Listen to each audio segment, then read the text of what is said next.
బాలకృష్ణ గారు, నాగార్జున గారు multi starrer సినిమాని చెడగొట్టిన హీరో ఎవరో తెలుసా? ఒకసారి నాగార్జున గారి ఇంటర్వ్యూలో సీనియర్ ఎన్టీఆర్ గారు, అక్కినేని నాగేశ్వరరావు గారు కలిసి చాలా సినిమాలు యాక్టింగ్ చేశారు.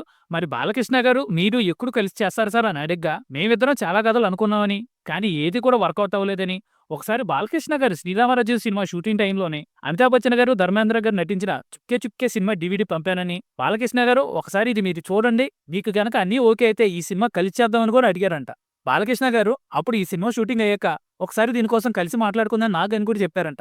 ఇంతలో వీళ్ళిద్దరూ మల్టీ స్టారర్ చేస్తున్న విషయం జూనియర్ ఎన్టీఆర్ గారు తెలియక ఆయన నాగార్జున గారికి ఫోన్ చేసి, ఇదేంటి బాబాయ్, నేను నాగ చైతన్య కలిసి గున్నమ్మ కథని రీమేక్ చేద్దాం అనుకుంటున్నాం. ఈలోపు మీరిద్దరు కనుక చేశారంటే ఆ సినిమాను కూడా మిమ్మల్ని చేయమని ఫ్యాన్స్ కోరుకుంటారు. దయచేసి మాకు అడ్డుపడకండి అన్నారంట. నాగార్జున గారు, గుండమ్మ కథ అనేది ఆషామాషీ విషయం ఏం కాదు. దానిని టచ్ చేయాలంటే చాలా డేర్ ఉండాలి. అలాంటి క్లాసిక్స్ రీమేక్ చేయమని మా దగ్గరికి ప్రపోజల్స్ వచ్చినా కానీ అలాంటి వాటిని టచ్ చేయకుండా ఉండడమే బెటర్ అని, ఇప్పటివరకు ముట్టుకోలేదని, మీరు అలాంటి సాహసాలు చేస్తే చాలా జాగ్రత్తగా తీయమని సలహా ఇచ్చారంట. అంతేకాదు, సూర్యకాంతం గారు లాంటి అత్తగారు దొరకడం అనేది ఈ రోజుల్లో చాలా రేర్ అని, దయచేసి ఒరిజినల్ని పాడు చేయకుండా రీమేక్ చేయమని సలహా చెప్పారంట. కానీ మరి ఏమైందో తెలియదు, బాలకృష్ణ గారు, నాగార్జున గారు సినిమా చేద్దాం అనుకున్న రీమేక్ ఆగిపోయింది. నాగ చైతన్య గారు, జూనియర్ ఎన్టీ గారు చేద్దాం అనుకున్న గుండమ్మ కథ కూడా ఫుల్ స్టాప్ పడింది.